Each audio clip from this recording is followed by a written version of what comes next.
এই কথা আমাক কৈছে সমস্ত জগত নিষ্ঠাৰ যাৰ নাম হেময় কৃষ্ণক কৰো সহস্ৰ প্ৰণাম।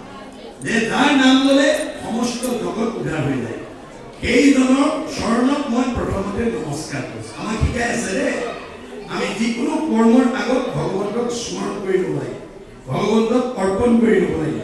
তাৰপিছত কৈছে প্ৰভু ভগৱন্ত ভগতৰ নৱনিধি হৰিক স্মৰণে আৰম্ভৰ হৌকী। ভগৱন্ত ভগত বৎসল আপোনাৰ সকলো মনোবাঞ্ছা ভগৱন্তে পূৰণ কৰিব। এই নৱনিধি নৱৰত্ন স্বৰূপ। গতিকে কৃষ্ণ তাৰপিছত কৈছে পৰীক্ষিত মুখ্য কথা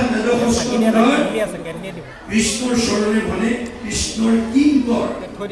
এতিয়া শংকৰে কৃষ্ণ ত্ৰিভুৱন বন্দন দেৱকী নন্দন জুহৰি মাদন কণ্ঠ জগজন কাৰণ দেৱ নাৰায়ণ শংকৰ তাকেৰি অংশ। কৃষ্ণই শংকৰ, কিন্তু তেওঁ আমাক কি আদৰ্শ দিছে যে তুমি দাস্যত্ব ভাৱপূৰ্ণ হবা। কৃষ্ণৰ কিংকৰ, কিংকৰ মানে চাকৰ বা দাস।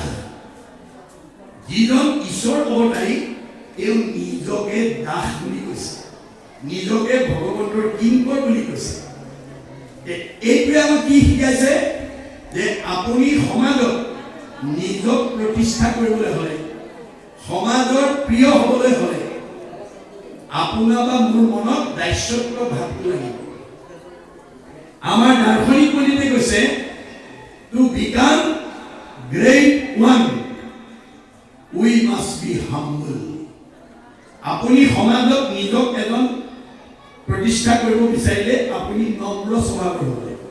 অহংকাৰী মানুহক কোনেও ভাল নাপায়, মনত ৰাখিব।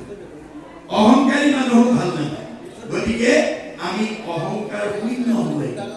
সমাজে যাক ভাল পাব ভগৱন্তই তাক ভাল পাব, সমাজে যাক বেয়া পাব ভগৱন্তই তাক বেয়া পাব। মনত ৰাখিব কথা। সেইকাৰণে আমি man is a social animal বুলি কৈছে। মানুহ সমাজপ্ৰিয় জীৱ। সম্পদ বিপদ সকলো